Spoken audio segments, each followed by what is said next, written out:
Nesta tarde eu gostava de compartilhar com os irmãos alguns princípios, como nós podemos receber milagres na nossa vida.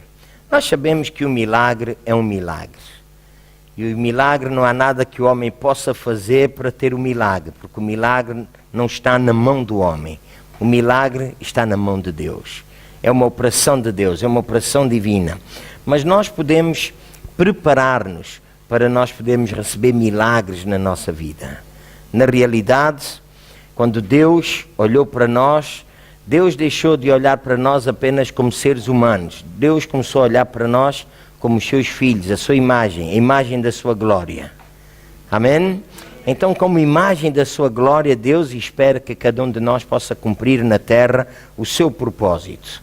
E o propósito de Deus é encher toda a terra com a sua glória.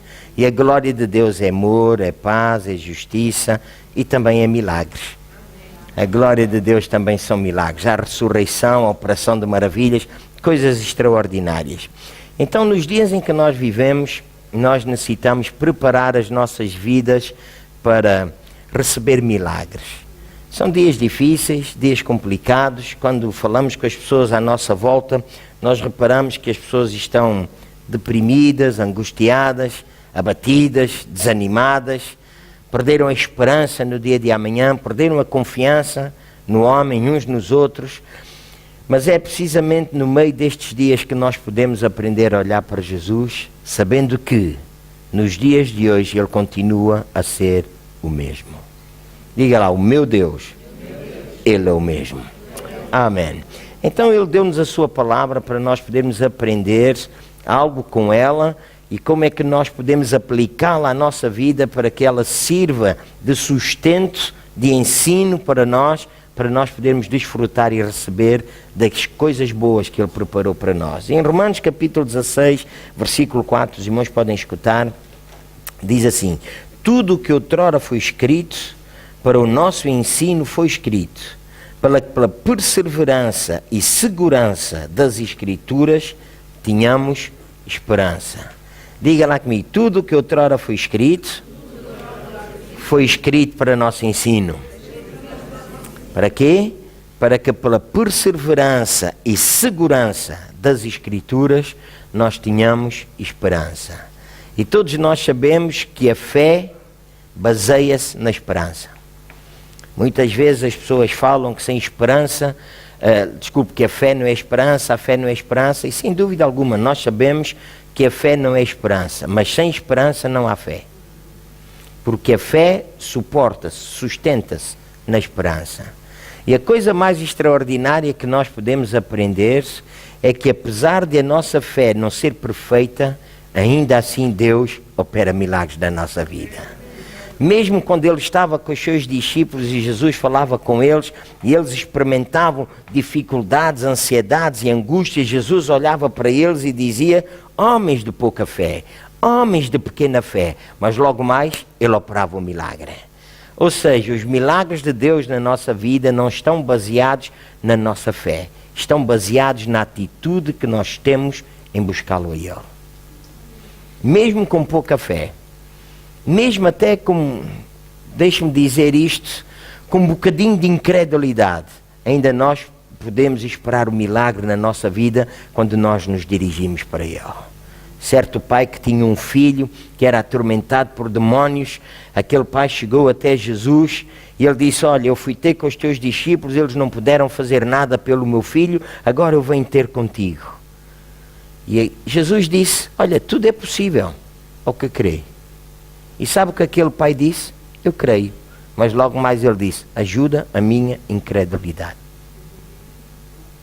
Mas mesmo assim, Jesus operou um milagre na vida daquela criança. Amém? Então nós podemos aprender nesta tarde que os milagres não se baseiam em nós. Os milagres baseiam-se no Deus que é, que era e que há de vir, e quando Ele vier, Ele virá com poder, glória e majestade para todo sempre. Por isso, nesta tarde nós estamos no lugar certo para nós podermos experimentar milagres na nossa vida. Não há razão alguma, ouça isto com ouvidos de ouvir, não há razão alguma para nesta tarde nós sairmos desta porta para fora sem experimentarmos a resposta àquilo que nós precisamos, porque Ele está aqui. Ele está aqui. Ele está aqui para atingir a nossa vida. Ele não veio apenas para ter um bom momento conosco. Ele veio estar conosco para se manifestar como Deus forte e poderoso, cujos olhos passam por toda a terra para se mostrar como Deus capaz de solucionar qualquer problema e qualquer dificuldade na vida de todos aqueles que o buscam e o temem de todo o coração. Amém.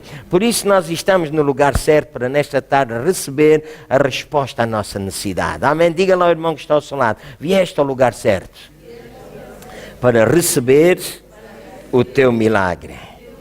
Amém, amém e amém. Nós vamos abrir em 2 de Reis, capítulo 4. Esta é uma passagem bem conhecida, todos nós conhecemos esta passagem. Provavelmente já ouvimos pregar mais do que uma vez até, pastores, pregadores diferentes.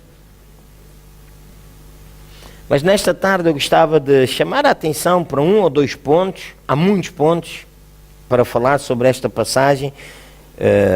Por isso eu estou a dizer um ou dois, porque os outros falarei numa outra ocasião. Mas há um ou dois pontos que eu gostava de salientar nesta passagem hoje. E diz assim a palavra de Deus, 2 de Reis, capítulo 4, a iniciar no verso 1. A mulher de um dos filhos dos profetas clamou a Eliseu: meu marido, teu servo, morreu. E tu sabes que o teu servo temia ao Senhor. Agora o seu credor vem levar-me os meus 2 filhos para serem servos. Respondeu-lhe Eliseu: que te hei de fazer? Diz-me o que tens em casa. Disse ela: tua serva não tem nada em casa senão uma botija de azeite. Disse Eliseu: vai, pede emprestadas vasilhas a todos os teus vizinhos, vasilhas vazias, não poucas. Depois entra, fecha a porta sobre ti e sobre os teus filhos, deita o azeite em todas aquelas vasilhas e põe à parte a que estiver cheia.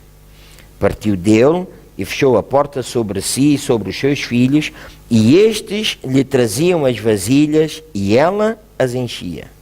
Cheias todas as vasilhas, disse ela ao seu filho: traz-me mais uma vasilha.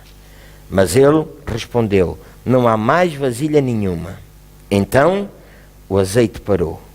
Foi ela e fez saber ao homem de Deus, e ele disse: vai, vende o azeite, paga a tua dívida. Tu e teus filhos vivei do resto. Amém. Nós sabemos que a história bíblica é uma história cheia de milagres, de provisão. Este é um milagre de provisão. Aquela mulher tinha necessidade de provisão para a sua vida e ela buscou o profeta. Quando nós olhamos para a palavra de Deus, sem dúvida alguma, nós vemos que a grande maioria dos milagres que nós encontramos são milagres de provisão. Quando o povo de Israel estava para passar o Mar Vermelho, era necessário um caminho e Deus providenciou o caminho, abrindo o Mar Vermelho.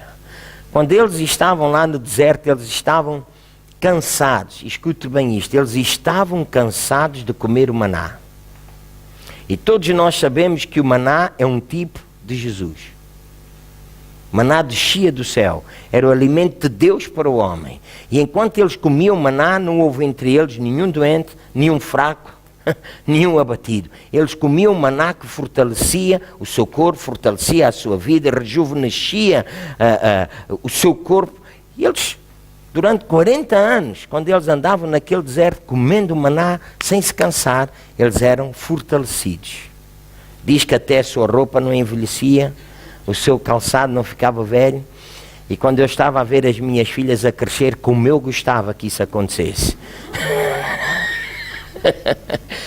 De 3 em 3 meses lá tínhamos que ir comprar sapatilhas, mais ou menos, né? Não sei se era bem 3 em 3 meses, mas mais ou menos, como eu tinha gostado que a roupa crescesse juntamente com elas. Quando eles precisavam de água, a água saiu da rocha. Quando eles precisaram de carne, a Bíblia diz que Deus enviou tanta carne, tanta carne, tanta carne, que diz a Bíblia que lhe saía pelo nariz. Uau! Eu vejo aqui alguns irmãos que não gostam de comer carne. Eu gostava de vos ver lá nessa ocasião. Sinceramente eu gostava.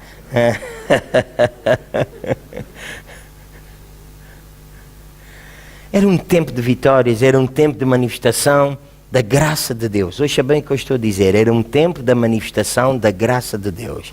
Eles escolheram viver debaixo da lei, mas Deus mesmo assim continuava a manifestar a sua graça. Porque o nosso Deus não é um Deus de lei, é um Deus de graça. Diga comigo, o meu Deus não é um Deus de lei, é um Deus de graça. Mais uma vez, o meu Deus não é um Deus de lei, é um Deus de graça. E nós sabemos que a graça não está baseada naquilo que nós fazemos.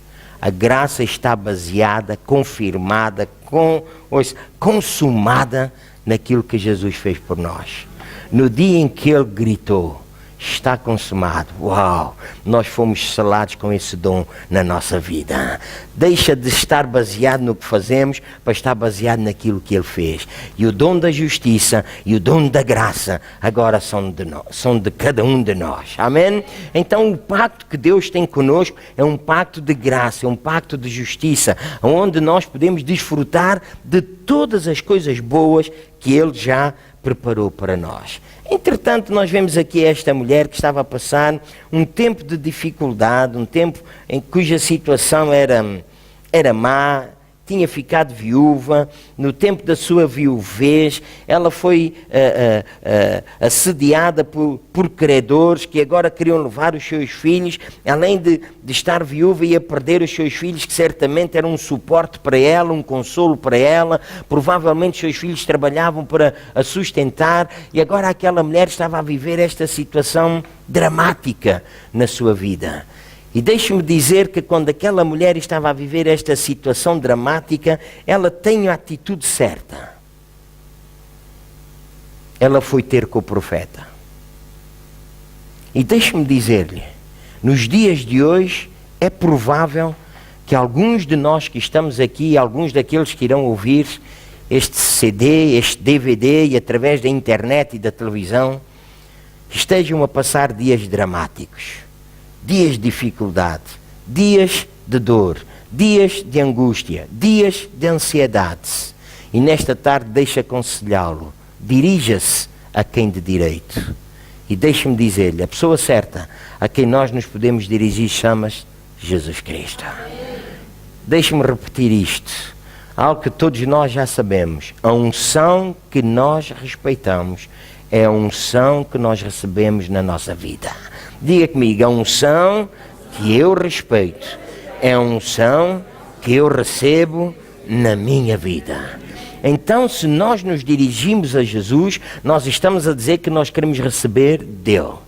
Provavelmente há outros meios. Talvez nós podíamos dirigir-nos a um banco a pedir ajuda, podíamos dirigir-nos ao vizinho, ao pai, à mãe, podemos dirigir-nos a alguns amigos, podemos dirigir-nos a familiares, mas deixe-me dizer, se a situação na sua vida é uma situação complicada e difícil, nesta tarde, dirija-se a Jesus.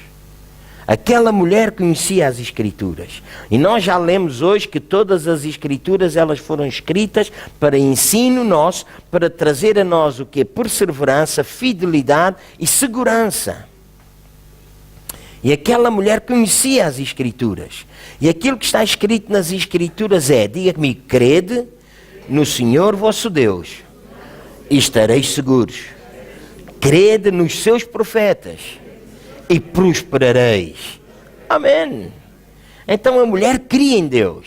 Ela temia a Deus, o seu marido temia a Deus, ela temia a Deus, ela esperava em Deus, ela confiava em Deus. Mas os dias que ela vivia eram dias difíceis.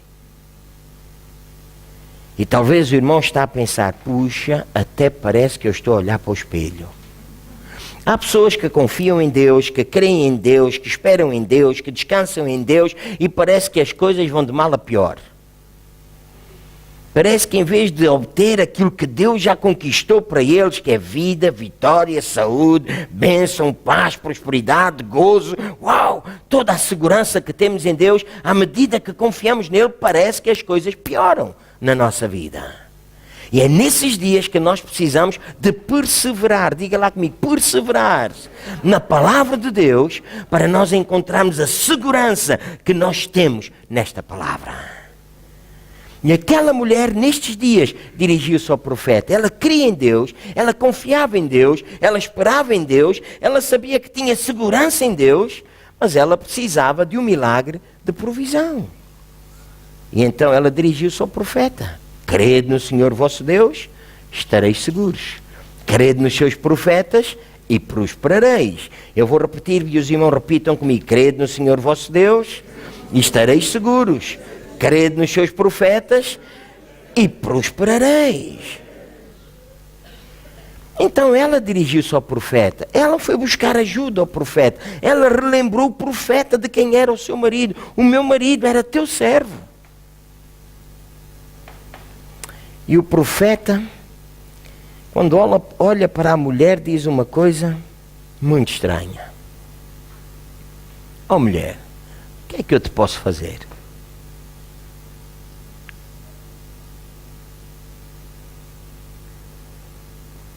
Muitas vezes nós servimos alguém. E quando nós servimos alguém, nós estamos à espera de receber desse alguém alguma coisa. Por vezes até nem servimos alguém. Por vezes ajudamos alguém. E pelo menos nós esperamos gratidão. E não recebemos isso. Mas aquela mulher diz, olha, o meu marido servia-te. O meu marido era teu servo. O meu marido também era um profeta, assim como tu és. E aquela mulher dá os requisitos todos. E ele era um homem que temia a Deus. E todos nós sabemos que o temor do Senhor tem como galardão o quê?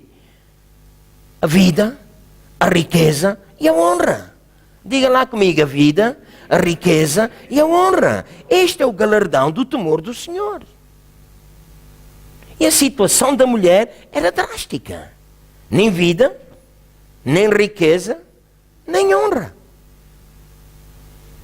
Mas porque ela estava firme nas Escrituras, aleluia, ela dirigiu-se ao profeta.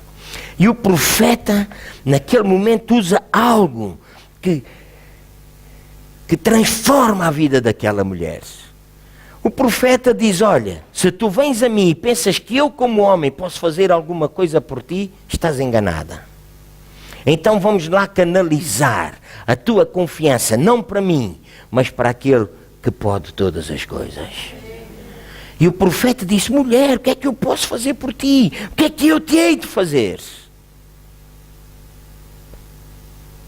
E quando nós aprendemos a confiar, e eu espero que os irmãos guardem isto no vosso coração, quando nós aprendemos a confiar não numa resposta terrena, não no Messias terrestre, e eu estou a usar esta expressão de propósito, não no Messias terrestre, não no Salvador da pátria, não no pregador A, pregador B ou pregador C. Porque hoje em dia há muitos pregadores, e eu não sou contra isso, que são como que estrelas, e as pessoas valorizam mais o pregador do que a Jesus de quem esse pregador fala. Alô? E o profeta canalizou a fé daquela mulher para Jesus. E quando para Deus. E quando ela olha para Deus, o profeta diz-lhe, o que é que tu tens em casa? E a mulher podia responder, olha, tu estás a brincar comigo. Então eu estou a dizer que a minha situação é drástica e tu estás-me a perguntar o que é que eu tenho em casa? E ela disse, olha, eu não tenho nada. Diga lá comigo, não tenho nada. Mas sabe, a resposta de não ter nada é a resposta que nós damos quando nós confiamos no Messias terrestre. Porque estamos à espera que ele faça alguma coisa por nós. E o irmão olhar para o espelho e diga assim, acho que já fizeste isso. À espera de misericórdia, à espera de ajuda, a atrair pena sobre ti. Nós queremos que alguém faça alguma coisa para nós. Então nós dizemos, não temos nada. Ajudem-me, façam alguma coisa por mim. Porque queremos que sejam os outros a trabalhar em nosso favor. Mas quando o profeta canaliza a atenção da mulher para Deus, ela que diz a ele que não tem nada, mas logo diz, espera, mas para Deus eu tenho alguma coisa. Eu tenho lá em casa uma botija de azeite. Uau! Uau! Eu tenho lá em casa uma botija de azeite. E nós vamos deixar agora aqui a história desta mulher.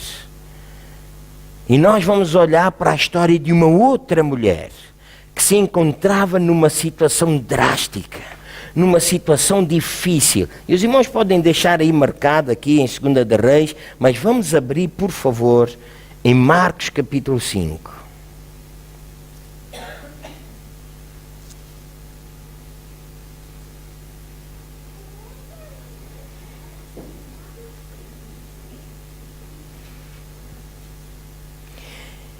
E todos nós conhecemos também a história de Jairo e da filha de Jairo, quando Jairo vem ter com Jesus e pede a Jesus para ir à sua casa porque a sua filha está doente e ele quer que Jesus vá lá para operar o milagre na sua filha, e diz que no caminho, e nós vamos ler por favor a partir do verso 24.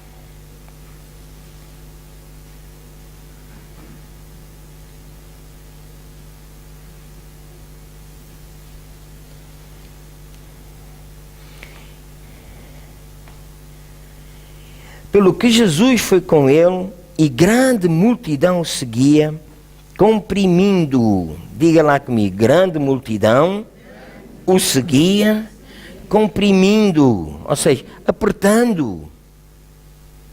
Jesus estava rodeado de uma grande multidão que o apertava. Mas certa mulher, que havia 12 anos tinha uma hemorragia, e que havia padecido muito à mão de vários médicos. Vamos pensar um bocadinho. Uma mulher que tinha uma hemorragia, diga comigo, que havia padecido muito às mãos de vários médicos. Quando alguém vai ao médico, espera que não padeça. Quando alguém vai ao médico, espera receber algo que ajude a acabar o seu sofrimento. Alô? Mas aquela mulher, há 12 anos que sofria de uma hemorragia, e essa hemorragia não era coisa pouca, nós já vamos ver o que isso significava, e aquela mulher que sofria esta hemorragia, diz que ela padecia à mão de muitos médicos.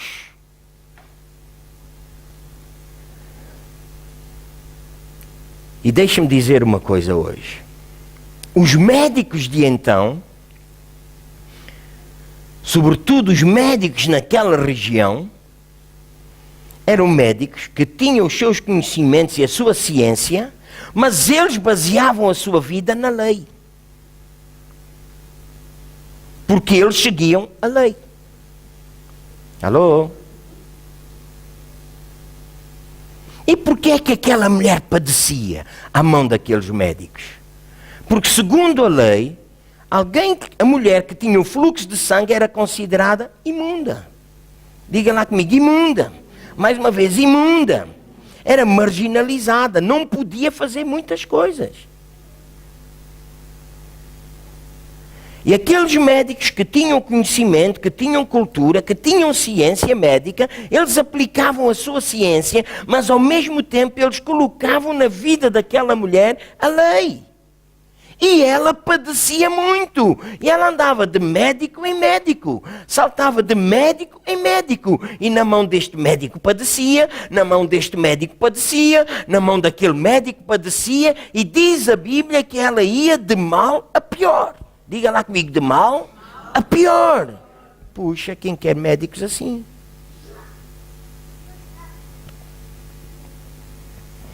Deixa aí o seu dedo marcado, faz favor, e venha comigo a Levítico capítulo 15.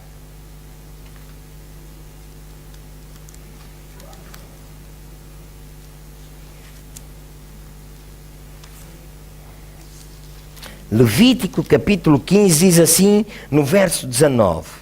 Quando uma mulher tiver o fluxo menstrual e o fluxo do seu corpo for sangue, ficará 7 dias na impureza da sua menstruação, e qualquer que a tocar será imundo até à tarde. Vamos passar ao verso 25. Quando uma mulher tiver fluxo sanguíneo por muitos dias, fora do tempo da sua menstruação, era o caso desta mulher, 12 anos,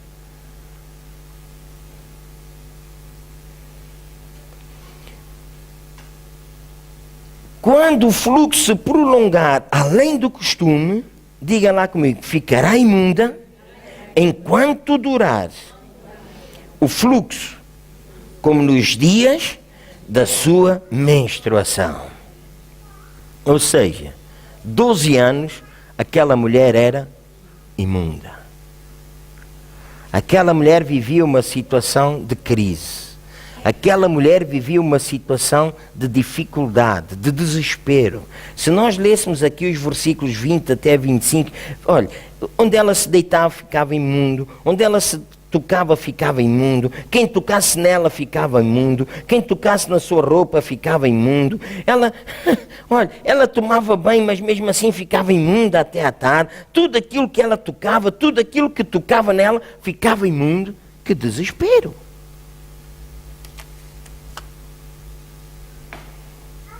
A Bíblia não nos diz que ela era casada, mas eu suponho, só suponho eu. Imagina aquela mulher casada e ter um netinho e ela não podia tocar no seu netinho.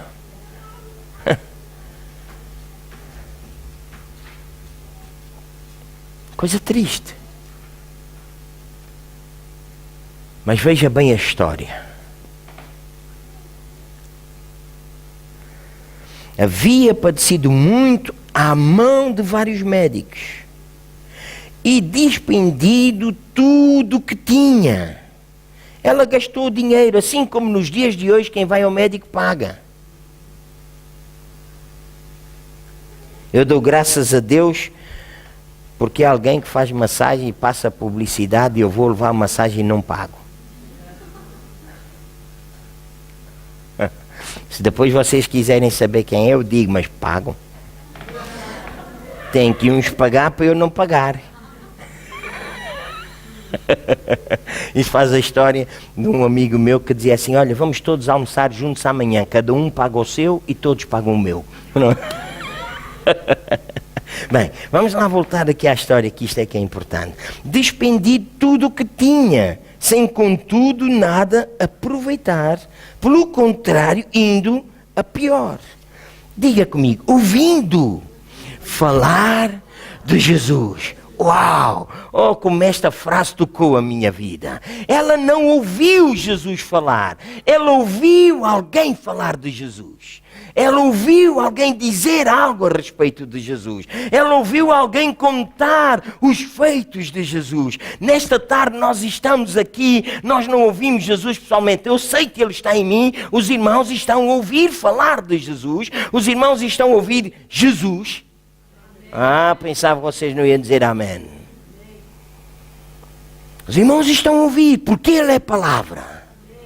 Mas aquela mulher ouvindo falar, ouça bem, diga lá comigo, ouvindo falar de Jesus, mais uma vez, ouvindo falar de Jesus, aquela mulher que vivia debaixo da lei, debaixo da condenação, debaixo de maldição, debaixo de imundície, uma mulher que vivia em completa bancarrota espiritual, emocional, física, económica, desprezada, marginalizada, fora da sociedade. Essa mulher ouviu falar de Jesus e como aquilo criou alguma coisa dentro dela. Este Jesus de quem ela ouviu falar era diferente dos médicos aonde ela ia. Os médicos aonde ela ia subjugavam-na com a lei. Mas este Jesus de quem ela ouviu falar era alguém diferente.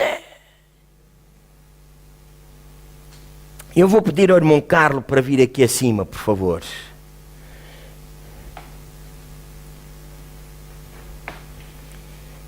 Vamos partir do princípio que o irmão Carlos é Jesus. Ele é, Jesus vive nele. Aqui para ficar. E Jesus tinha um manto.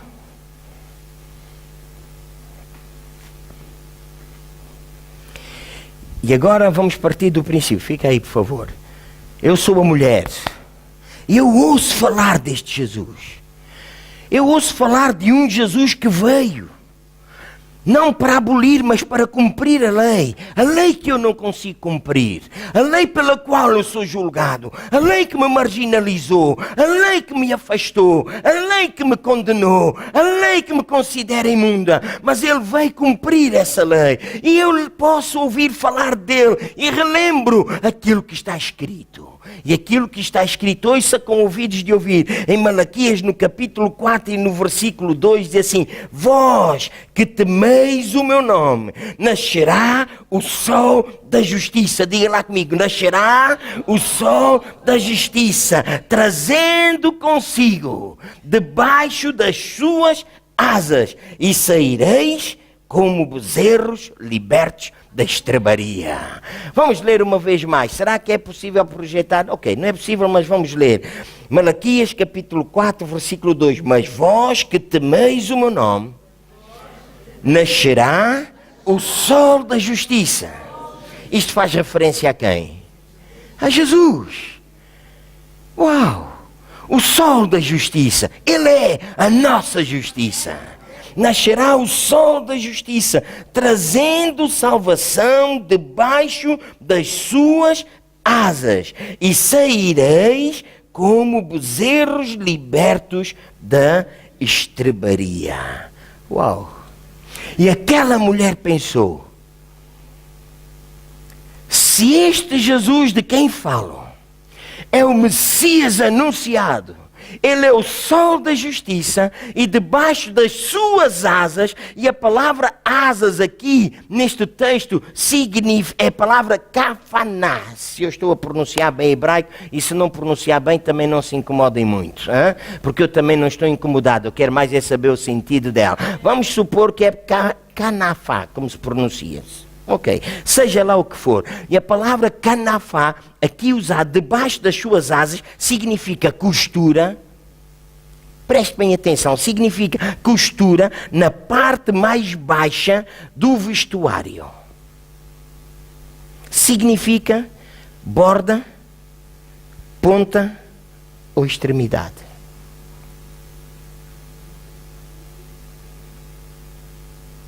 E quando Jesus andava, ele tinha o seu manto. E ele é o sol da justiça. E debaixo das suas asas, na borda, na extremidade do seu manto, eu vou encontrar salvação. Eu vou encontrar libertação.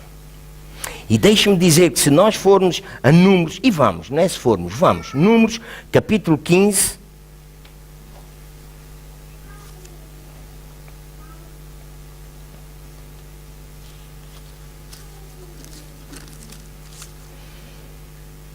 Números capítulo 15, versículo 37, diz assim: disse o Senhor a Moisés: fala aos filhos de Israel e diz-lhes que por todas as suas gerações façam franjas nas bordas das vestes e ponham nas bordas das vestes um cordão azul. Diga lá comigo: um cordão azul. Mais uma vez ainda, um cordão azul. Isto era para sempre? Ou era só de vez em quando? Era para sempre. Tereis essas franjas para que, vendo-as, vos lembreis de todos os mandamentos do Senhor para os cumprires, e não correrdes após o vosso coração, nem após os vossos olhos, após os quais andais adulterando. Então vos lembrareis de cumprir todos os seus mandamentos, e sereis consagrados ao vosso Deus. Eu sou o Senhor vosso Deus, que vos tirei da terra do Egito para ser vosso Deus. Eu sou o Senhor vosso Deus. Então, a instrução de Deus é que eles tinham as franjas, mas aqui eles tinham um cordão azul. E desde os dias de Jesus até aos dias de hoje, o cordão azul desapareceu. Está branco. Isto é atualizado. Este talite é branco. É branco. A justificação que os judeus dão é porque eles perderam a forma de fazer o azul da mesma cor como Deus tinha ordenado. Essa é a justificação deles. Mas a cor azul simboliza graça.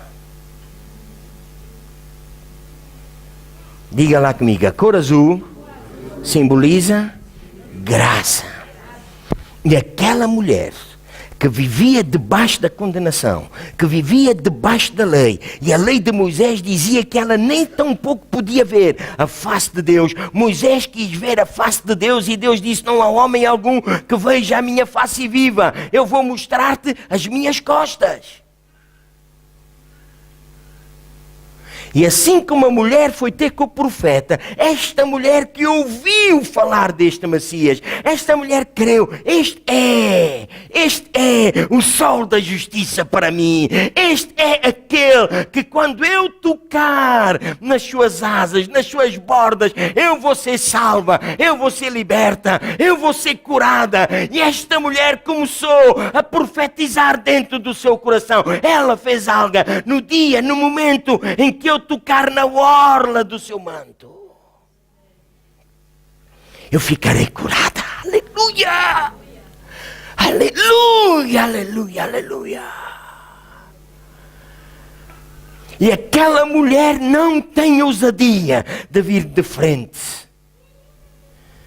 porque ela estava tão cheia de condenação, tão cheia de imundície, tão cheia de depressão, tão cheia de angústia, tão afastada e marginalizada pela sociedade, que ela vem por trás. E vocês lembram-se o que a Bíblia diz? A multidão apertava Jesus.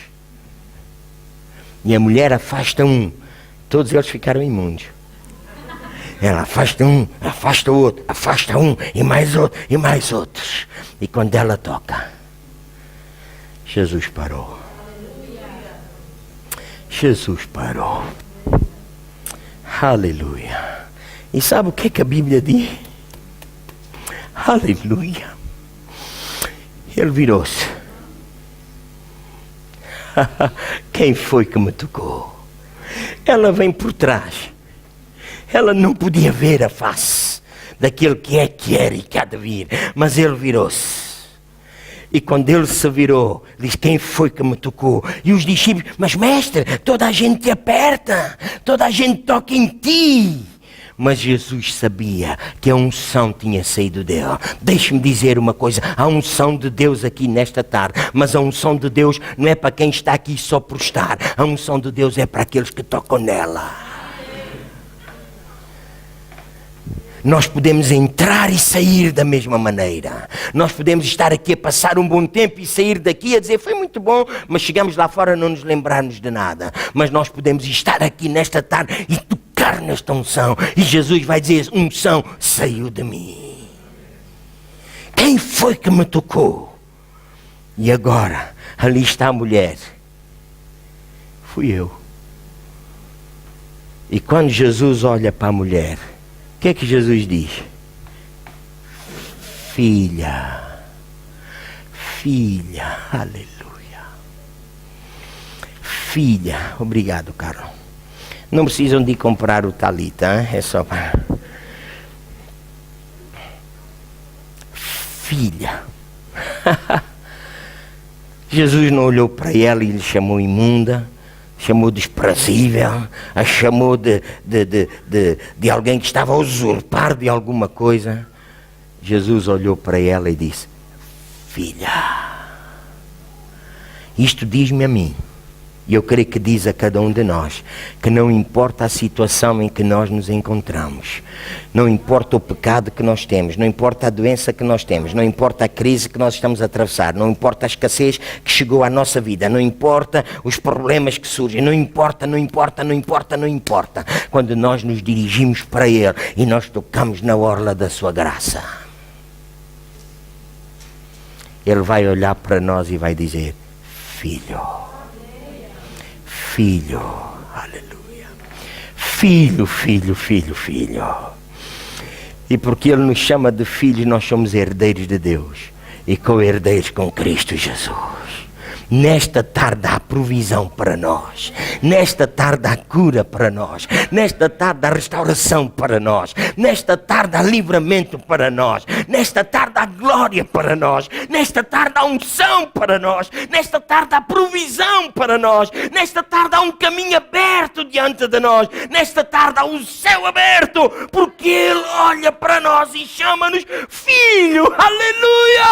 Aleluia! Oh!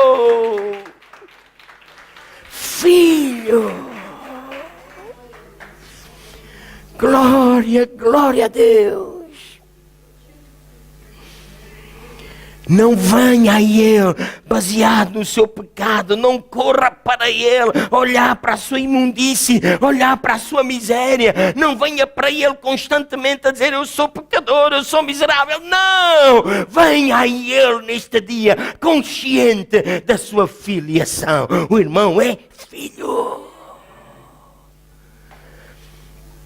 E porque somos filhos, ouça bem, não há mais morte em nós. Eu vou repetir. Porque somos filhos, não há mais morte em nós.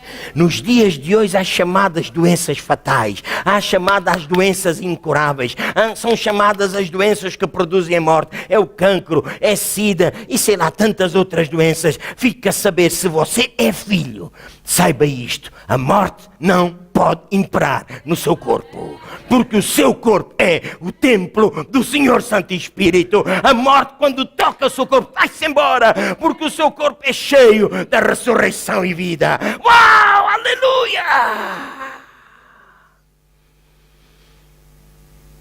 Não há mais miséria, não há mais escassez, não há mais incapacidade. Deus continua a alimentar o seu povo com maná. Enquanto o povo de Israel não se cansou do maná, eles tinham saúde perfeita. Eles tinham abundância. Jesus é o maná para nós.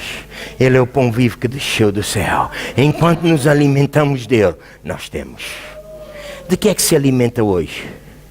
Há pessoas que nos dias de hoje alimentam-se da rádio, alimentam-se das músicas do mundo, alimentam-se dos livros do mundo, alimentam-se das telenovelas, alimentam-se da televisão, alimentam-se de tanto lixo e não se alimentam do pão vivo que desceu do céu, não se alimentam da palavra de Deus. Enquanto nos alimentamos da palavra de Deus, há vida em nós, há provisão em nós, há saúde em nós, há graça em nós, há glória em nós, há riqueza em nós, há honra em nós, há vida em nós. Aleluia! Mas pastor, eu faço isso e estou a passar um tempo de dificuldade. Fica a saber que esse tempo é momentâneo, porque a palavra de Deus é que permanece na sua vida para sempre. De que é que se alimenta no dia de hoje?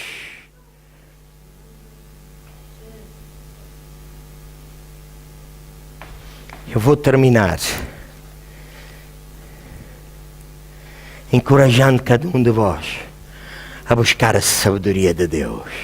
A Bíblia nos diz que a sabedoria é mais preciosa do que rubis. Diz para nós desejarmos o conhecimento e o entendimento mais do que a prata e mais do que o ouro. E nós encontramos sabedoria. Ouça, nós encontramos sabedoria no Senhor da sabedoria. Aleluia. Busque dele essa sabedoria. E nas encruzilhadas, está escrito lá em Provérbios capítulo 8, nas encruzilhadas a sabedoria está lá. Quando o irmão está na situação em que não sabe o que fazer, está lá a sabedoria. Diz que a sabedoria está às portas da cidade. A sabedoria está ao lado da sua porta. Está ao lado ao entrar e ao sair. A sabedoria está no caminho. A sabedoria está em todo lugar onde o irmão precisa dela. Nesta tarde, venha a Jesus.